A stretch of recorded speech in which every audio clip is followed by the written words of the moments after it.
তো আজকে এটা অন্যরকমভাবে রান্না করব। মাছ বাটা, মানে মুখে রুচি নেই সেহেতু মাছ বাটা খাওয়ার একটু ধুম ধরেছে। তো ভাবছি যে একসাথে ওর আবার পেঁয়াজ টেয়াজ সব কিছু ছোবার মতো হয়ে থাকলেও আবার খেতে চায় না। তো একসাথে মিক্সির মধ্যে একদম পুরোটা বেটে নিয়ে তারপর একটু মাছ বাটার মধ্যে দিব, আর হচ্ছে একটু মাছের ঝোল করব পাতলা করে ওর জন্য। তো এই জন্য এটা চাপিয়েছি আর কড়াইটা বসিয়েছি। আমাদের বড়দেরই যখন মুখে রুচি থাকে না তখন আমরাই কত না কী খেতে চাই, কিন্তু ছোটো বাচ্চারা তো আর সেরকম কিছু হোটেলের কিছু খেতে পারে না। তো ওই জন্য বাড়িতেই এরকমভাবে টোটকা করে নিতে হয়। তো এই যে মাছের কাঁটাগুলো আমি ছাড়িয়ে নেব, নাহলে আবার ওই মাছ দিয়ে করতে গিয়ে তখন কাঁটাগুলো লেগে থাকলে তখন আবার খেতে চাইবে না। তো দুটা মাছের আমি মাছ বাটা করবো আর বাদ বাকি মাছের ঝোল করে দেবো। তো এই যে মাছের কাঁটা আমি ছাড়িয়ে নিয়েছি একদম, আর হচ্ছে এখানে তোমার এটার মধ্যে বেটে নিয়েছি টমেটো সব কিছু দিয়ে, লঙ্কা দিয়ে নিয়ে আর কি। তো প্রথমত আমি এই মশলাটা যে বেটে রেখেছি এটা আমি একটু ভেজে নেব, আর মাছটাও তার সাথে আমি দিয়ে তাহলে সবগুলো একসাথে ভাজা ভাজা হয়ে যাবে। মশলাটাও ভাজা হবে আর এই মাছটা একটু মোটা করে ভাজা হয়ে যাবে। আমি একটু হলুদ গুঁড়ো আর লবণ পরিমাণ মতো দিয়ে দেবো।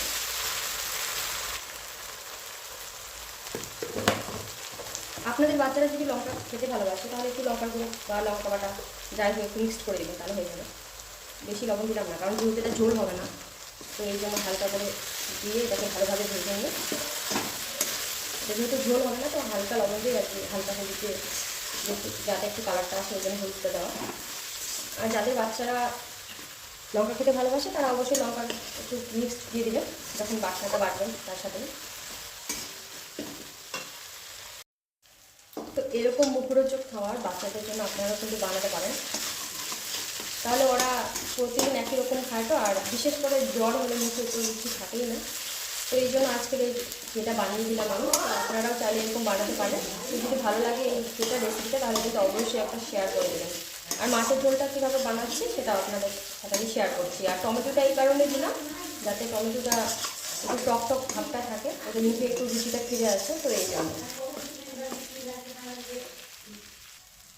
তো এই যে রেডি হয়ে গেছে, এই যে পুরোটা এরকম হয়েছে।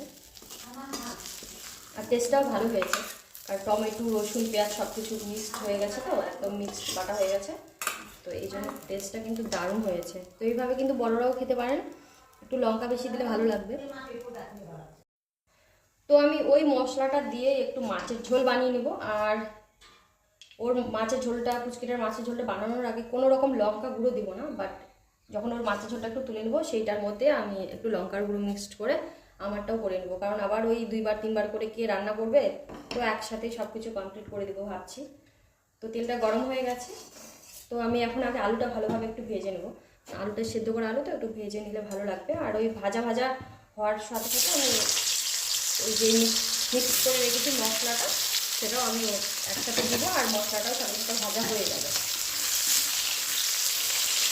তো আজকে আর আলুগুলো ভাবছি যে এইভাবেই রাখবো গোটা গোটা করে, গোটা গোটা করেই ঝোল থাকবে। আর পেঁয়াজ কুচি দিলাম না ফোড়ন, কারণ পেঁয়াজ দিলে আবার ওরা আবার বেশি নখরা, পেঁয়াজগুলো খাবেন না, উনি ফেলে ফেলে দিবেন। তো এই জন্য এটার মধ্যে সব কিছু বেটে নিয়েছি, আপনাদেরকে তো দেখালাম।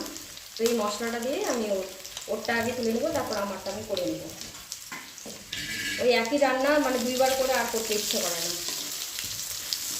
আর বিশেষ করে বাড়িতে লোকজন কম থাকলে, তারপর হচ্ছে কেউ যদি না খায়, খেতে চায় এই সব কিছু, তারপর আবার তাদের জন্য আলাদা, আমার জন্য আলাদা, ওই জন্য আর ভালো লাগে না। তো একবার হলেই ভালো হয়। আর আমাদের বাড়ির পুচকিটা 1 সপ্তাহ ধরে জ্বরে একদম ভুগলো, তো ওই জন্য আর কোনো কিছু সেরকমভাবে কাজও করা হয়নি। এত জ্বর, 1 সপ্তাহ ধরে জ্বর, তারপর জ্বরের পর আবার কাশিটা শুরু হয়ে গেছে, কিন্তু কাশিটা একটু কমেছে এখন, কিন্তু এখন মুখে রুচি নেই। তো এখন প্রতিটা বাচ্চারই প্রায় লেগে আছে ওষুধ আর কি, জ্বর সর্দি, ওয়েদার চেঞ্জের জন্য না কিসের জন্য আমি বুঝতে পারছি না, বাট প্রতিটা বাচ্চা থেকে বড় সবার জ্বর সর্দি লেগে আছে। আমাদের বাড়িতে তো প্রত্যেকেরই মুখে রুচি মানে প্রবলেম হচ্ছে, মুখে রুচি নেই, খাইতে পারছে না কিছু। তো বড়রা তো এই ওই দিয়ে পার হয়ে যায়, কিন্তু ছোটদের জন্য একটু আলাদা করে করতে হয়। মুখে রুচি থাকলে আমরা যা রান্না করি তাই দিয়ে ও খেয়ে নেয়, কিন্তু ওর যেহেতু মুখে রুচি নেই তো আর কিছু করার থাকে না মাদের, আর মা হয়ে তো মানে ওরকম তো দেখারও ইচ্ছা হয় না যে আমার বাচ্চা কিচ্ছু খাচ্ছে না, তো তার জন্য আমাকে কিছু করতে হবে।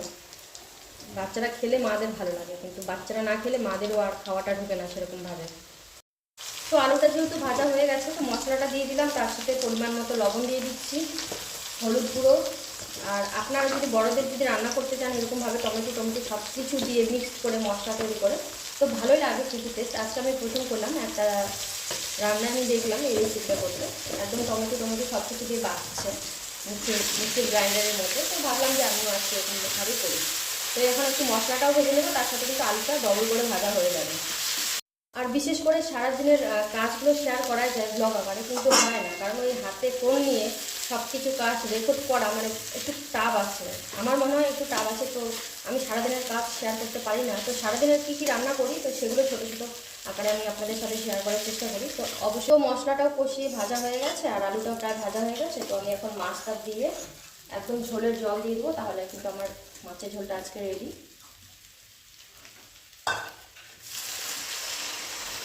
তো শর্টকাটভাবে এইভাবে রান্না আপনারা করতে পারেন। আর